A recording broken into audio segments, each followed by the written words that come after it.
बिस्मिल्लाहिर्रहमानिर्रहीम। अस्सलाम वालेकुम नाज़रीन, आपको याद होगा कि हमने कहा था कि सामान ज़ख़ीरा कर लें, कुछ बचत करें और मुश्किल दिनों के लिए हालात की तैयारी करें। ये पेशगोइयाँ की थी कुछ अल्लाह वालों ने और कुछ एस्ट्रोलॉजर्स ने ये पेशगोइयाँ की थी कि आम इंतखाबात के साथ ही एहतजाज शुरू हो जाएगा, उसके बाद तहरीक चलेगी और इस मुल्क में या तो फिर मार्शल लॉ लग जाएगा या फिर इमरान खान को ही वजीर आजम बनाना पड़ेगा। ये पेशगोइयां हमने एक से ज्यादा बार आपकी खिदमत में पेश की थी। आप इस चैनल पर जाकर देख सकते हैं कि पिछले 3-4 माह के दौरान यही पेशगोई मुख्तलिफ अंदाज से अल्लाह वाले भी करते आ रहे हैं और उस पर भी हमने वीडियोस बनाई थी और जो मुख्तलिफ एस्ट्रोलॉजर्स हैं वो भी ये पेशगोई करते आ रहे हैं, जिनमें महाराज निशांत भारद्वाज आचार्य, डॉक्टर उमर फारूक और ख़ास तौर पर काबिल ज़िक्र हैं, और जो बाबा जी दाता दरबार वाले हैं और जो मिर्ज़ा हाजी हसन बेग हैं, उनकी भी पेशगोइयां हम अक्सर आपके लिए लेकर आते थे। कमो बेश वही बात तमाम लोग कर रहे थे कि मामला जो है आम इंतखाबात के बाद कंट्रोल से बाहर हो जाएंगे और यहां तक कहा गया कि जनाब खुराक ज़ख़ीरा कर लें, अपनी बचत बढ़ाएं, क्योंकि आने वाले दिन ऐसे हैं कि हो सकता है कई कई दिनों के लिए, कई कई हफ्तों के लिए कारोबार ज़िंदगी बंद हो जाया करेगा, जैसा कि कोरोना के ज़माने में हुआ करता था। और जो दिहाड़ीदार हैं, जो माहाना तनख्वाह वाले लोग हैं, उनके लिए मुश्किलात होंगी। इसलिए खुदारा मुश्किल दिनों की तैयारी करें और बचत करें। यही सूरत हाल कमोबेश एक बार फिर दरपेश होने जा रही है, जिसकी पेशगोई की गई थी और आपने देखा कि पूरे मुल्क में कई शहरों में हंगामे जारी हैं, एहतजाज जारी है, धरने जारी हैं, लड़ाइयां हो रही हैं और अब इमरान खान ने कल एहतजाज की कॉल भी दे दी है। कल 2 बजे पुरअमन एहतजाज मुलतगिर किया जाएगा। मुख्तलिफ शहरों में वो मुकामात तय कर दिए गए हैं कि जहां पर अवाम ने इकट्ठे होकर ये जो 70 से 80 इंतखाबी हलकों पर डाका डाला गया है कौमी असम्बली के, और 150 के करीब सूबाई हलके हैं जिनके जो नताइज हैं वो तब्दील कर दिए गए हैं और जीते हुए लोगों को हरवा दिया गया है और हारे हुए जीत गए हैं। इस हवाले से जो मामलात हैं वो समझ लें कि बहुत ख़राब होने जा रहे हैं और ज़राए का अब ये कहना है कि इमरान खान के साथ अडयाला जेल में जो बातचीत हुई थी, जो बातचीत हो रही थी, वो नाकाम हो गई है। नाज़रीन, हम बड़ी खबर आपके साथ शेयर कर रहे हैं, पेशगोइयों की तफसीलात भी बयान करेंगे, साबका पेशगोइयों का हवाला भी देंगे कि अडयाला जेल में जो इमरान खान और ताकतवर हलकों के दरमियान बातचीत जारी थी पिछले 48 घंटों से, वो नाकाम हो गई है और इमरान खान ने ये फैसला दे दिया है कि मैंने ना कंप्रोमाइज पहले किया था, ना अब करूंगा, ना मैं पहले झुका था, ना मैं अब झुकूंगा, ना मैंने पहले गुलामी कबूल की थी और ना अब करूंगा। इसके साथ ही उन्होंने वही अपनी जो हिकमत अमली है वो बना ली है कि 4 हलकों के लिए और 35 पंक्चर के लिए उन्होंने जो तहरीक चलाई थी, अब तो 250 पंक्चर है। नाज़रीन, वो किस तरह इसको बर्दाश्त कर लेगा? कप्तान आपका कैसा है ये आप जानते हैं, और जो उसकी सबसे बड़ी जो फोर्स है पख्तून फोर्स, पठान, वो 2-3 सुपर ताकतें खा गए हैं। आपको याद होगा कि अफगानिस्तान पर पहले अंग्रेजों ने हमला किया, उस वक्त वो दुनिया की सुपर पावर थी। फिर अफगानिस्तान पर रूस ने हमला किया, वो भी दुनिया की सुपर पावर थी उस वक्त अपने आप की। फिर अफगानिस्तान पर अमेरिका ने हमला किया और 20 साल सर टकराता रहा। जो पश्तून बेल्ट है अफगानिस्तान की, उसने सबसे ज्यादा जंग लड़ी है हर बार, और वही पश्तून, वही पख्तून खून खैबर पख्तूनख्वा में भी मौजूद है, बलूचिस्तान में भी मौजूद है और पंजाब में भी है, कराची सिंध में भी है, और इमरान खान उसका लीडर बन चुका है। और उस पख्तून और पश्तून खून के साथ जो पंजाबी हैं, सराइकी हैं, सिंधी हैं, बलोच हैं, वो भी मिल गए हैं। तो इन्हें शिकस्त देना सुपर पावर्स के बस की बात नहीं थी, तो आप किस तरह शिकस्त दे सकते हैं इन्हें? नवाज शरीफ किस तरह उन्हें हरा सकता है? जरदारी कैसे हरा सकता है? और वो करप्ट सिस्टम जो इंतहाई बोसीदा हो चुका है नाज़रीन, अब उसके लिए कैसे मुमकिन है कि वो एक रवायती से अंदाज में धांधली करके और एक इलेक्शन में अवाम का फैसला सामने आ जाने के बाद धांधली करे। एक तो धांधली होती है जिस तरह से सिंध में और बलूचिस्तान में हुई है कि इलेक्शन डे पर जो रिगिंग हुई या मुखालफिन को इलेक्शन लड़ने ही नहीं दिया जाता और अपनी मोहरें लगाकर पूरा इंतजाम कर लिया जाता है, वो एक तरीका है धांधली का। और दूसरा तरीका है कि आपने इलेक्शन तो होने दिए, लोगों ने अपनी मर्जी से वोट डाल लिए, जब वोट गिनती हो रही थी या गिनती हो चुकी थी, फॉर्म 45 तैयार हो गए थे और ये नजर आ गया था कि किसी हल्के से पीटीआई के जो कौमी असम्बली के उम्मीदवार हैं 40,000 वोटों से जीत गए हैं, कहीं से 70,000 से जीत गए हैं, कहीं से 1 लाख से जीत गए हैं। इतनी भारी अक्सरियत के साथ जीते हुए लोगों को फिर आपने अचानक फॉर्म 47 जो है वो नए फार्म फिल करने शुरू कर दिए और उनमें जो जीते हुए हैं उन्हें हरा दिया और जो हारे हुए हैं उन्हें जितवा दिया। तो ये इतना बड़ा डाका, इतनी बड़ी चोरी कप्तान कैसे कबूल कर सकता है? इसलिए जिन लोगों ने ये अंदाजा लगाया था कि हम इस तरीके से मैनेज कर लेंगे मामलात को, उनके तमाम अंदाजे गलत साबित हो गए हैं।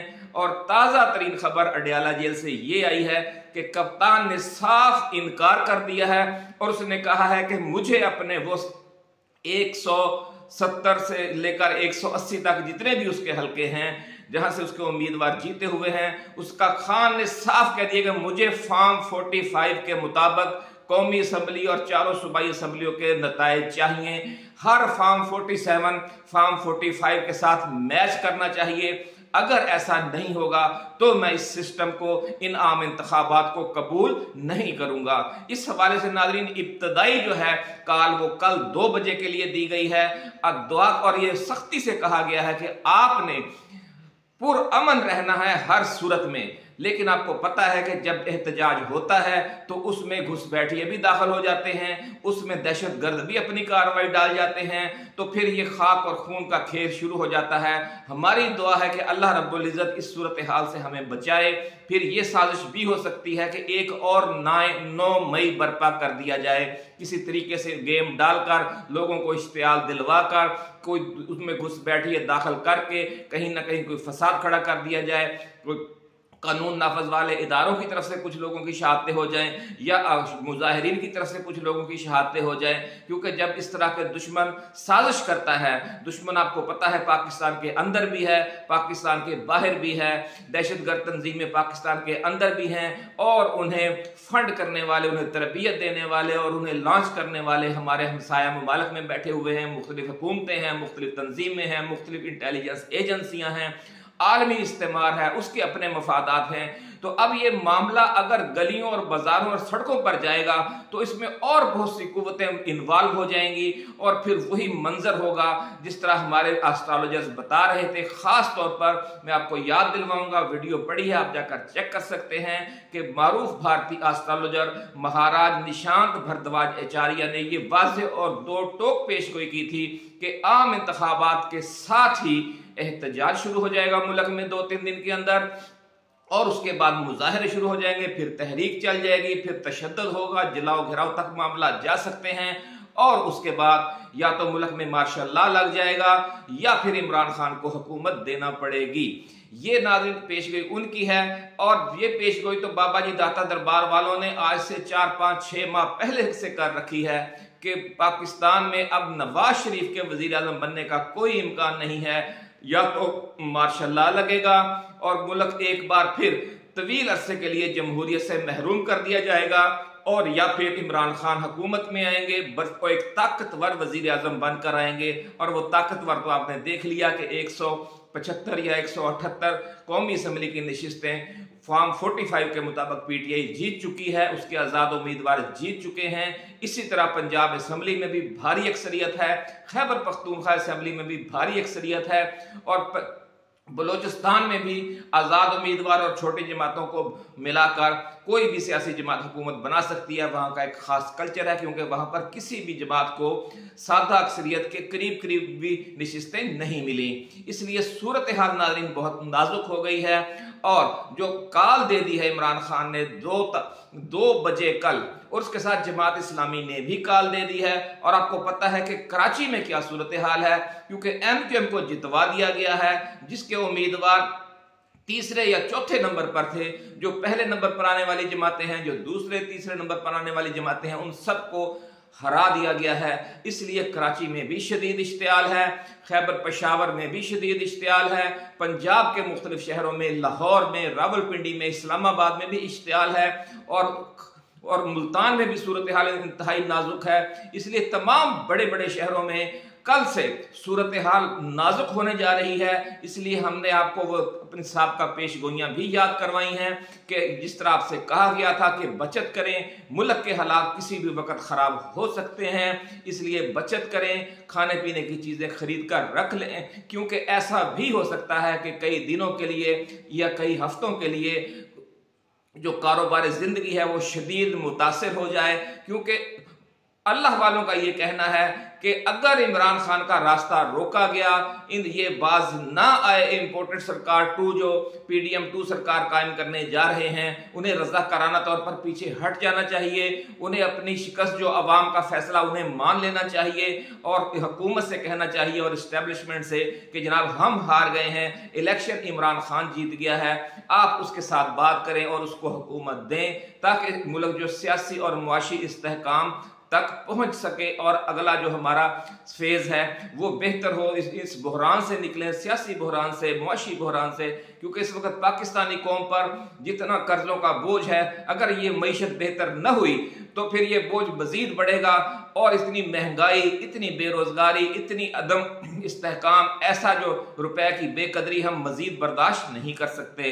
इसलिए दुआ करें। और अल्लाह वालों ने ये आपको याद होगा कि बाबा जी दाता दरबार वालों ने हमें बार बार नसीहत की थी कि आप आयत करीमा का विर्द करें और जो मुश्किल दिन आ रहे हैं उनसे निकलने के लिए अल्लाह रब्बुल इज्जत से दुआ करें, सदकात दें। खास तौर पर उन्होंने कहा था, आपको याद होगा कि 173 नशिस्तें कौमी असम्बली की पाकिस्तान तहरीक इंसाफ जीतने जा रही है और उन्होंने कहा था कि आप एक शर्त पूरी कर दें।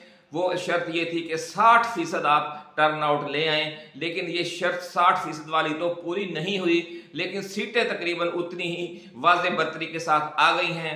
अगर 60% टर्न आउट वाली शर्त भी पूरी हो जाती तो ये फेज भी नहीं आना था कि उन सीटों का नतीजा बदलने की कोशिश की जाती, क्योंकि अगर 60% टर्न आउट हो जाता तो हर नशिस्त पर कम अज कम 1 लाख वोटों की बर्तरी होनी थी और वो बिल्कुल लाल आंधी वाली सूरत हाल होनी थी। लेकिन उस रोज तो अब लाल आंधी जुज़वी तौर पर चली है और ये लाल आंधी अब कल से एक नए अंदाज में चलने की तरफ चल पड़ी है। हमारी दुआ है कि अल्लाह रब्बुल इज़्ज़त इस सूरत हाल से मुल्क को, आवाम को, हमारी अफवाज पाकिस्तान को, हमारी सियासी जमातों को और ख़ास तौर पर आपके और हमारे कप्तान को अल्लाह महफूज रखे। क्योंकि सूरत हाल बहुत खौफनाक होती जा रही है, क्योंकि टकराव की सूरत हाल है। नवाज शरीफ, जरदारी, मौलाना फजलुर रहमान और MKM पूरी तरह तैयार हैं कि इस धांधली के जरिए वो अगले 5 साल के इक़्तिदार पर कब्जा करें। लेकिन इमरान खान डट गया है और उसने फाइनल फैसला दे दिया है कि मैं इस डाके को, इस चोरी को तस्लीम नहीं करूंगा और उन्होंने एहतजाज की कॉल दे दी है। नाज़रीन, एक चीज आपको नोट कर लें कि जब आपने सैलाब के सामने बंद बांधा हुआ हो तो आपका भला इसी में है कि आप उस बंद को टूटने न दें। ये नहीं हो सकता कि एक दफा 2-4 जगह से बंद टूट जाए और इतना पानी जमा हो चुका होता है वो फिर बाहर बहना शुरू हो जाए और फिर आप उसे दोबारा बांध दें। आपने उस बंद को खुद तोड़ दिया है। 8 फरवरी को लोगों को मौका दे दिया, लोगों ने अपनी राय का इजहार कर दिया, लाल आंधी का आगाज हो गया। हर हलके से 50,000, 80,000, 90,000 वोटों की बढ़तरी से PTI जीत गई और फिर अब आप चाहते हैं कि उस टूटे हुए बंद को आप रोक दें। तो ये ना नवाज शरीफ के बस की बात है, ना आसिफ जरदारी के बस की बात है, ना फजलुर रहमान और MKM के बस की बात है। अब इसके लिए अगर आपने एक नया बंद बांधना है वो आप बांध सकते हैं, ये बंद आप इसको बहाल नहीं कर सकते। ये बंद अब टूट चुका है जो 8 फरवरी को अवाम ने तोड़ दिया है। अब पानी बहना शुरू हो गया है। अब दूसरा और आखिरी रास्ता यही है कि इस बंद से पीछे हटकर आप एक नई डिफेंस लाइन बनाएं जो इस वसीदा सिस्टम को बचाए और वो उस डिफेंस लाइन मास वाए मुल्क में एक सख्त गिर मार्शल लॉ के निफाज के कोई और तरीका अब नहीं बचा। ये अब एक हर आदमी को, हर समझदार सियासी कारकुन को अब ये साफ नजर आने लग गया है, दीवार पर लिखा हुआ, कि इमरान खान है इस मुल्क का मुस्तकबिल या मार्शल है, या हमने तुर्की बन जाना है या हमने मिस्र बन जाना है। हमारी दुआ है कि अल्लाह ताला हमें हर आजमाइश से बचाए और इस मुल्क की बेहतरी के लिए कोई फैसला हो। इदारों और अवाम के ये टकराव का किसको फ़ायदा होगा? हमारे दुश्मनों को ही फ़ायदा होगा। हमारे इदारों का भी नुकसान है, हमारे अवाम का भी नुकसान है, हमारी सियासी जमातों का भी नुकसान है और इस मुल्क का भी नुकसान है। इस नुकसान से किसको फ़ायदा होगा? हमारे मुखालफिन को, दुश्मनों को फ़ायदा होगा और मुल्क की सालमियत को नुकसान होगा। हमें दुआ करनी चाहिए नाज़रीन कि अल्लाह रब्बुल इज़्ज़त ये जो तशवीशनाक सूरत हाल पैदा हो गई है, ये जो खौफनाक बहरान पैदा हो चुका है, इसमें ख़ास तौर पर जो धांधली के ज़रिए मुसलत होना चाहते हैं, अल्लाह ताला उन्हें अकल दे और वो खुद ही रज़ाकाराना तौर पर अपनी शिकस्त तस्लीम करके ये कह दें कि जनाब हमें ऐसी हुकूमत नहीं चाहिए जिससे मुल्क एक मज़ीद अनारकी की तरफ, मज़ीद बहरान की तरफ, मज़ीद महंगाई की तरफ चला जाए। नाज़रीन, ऐसी ही एक्सक्लूसिव वीडियो के साथ हम जल्द दोबारा हाज़िर खिदमत होंगे। हम हमेशा एक्सक्लूसिव खबरें और एक्सक्लूसिव पेशगोइयाँ आपकी खिदमत में पहले भी पेश करते रहे हैं, आइंदा भी पेश करते रहेंगे। अल्लाह हाफिज। पाकिस्तान जिंदाबाद।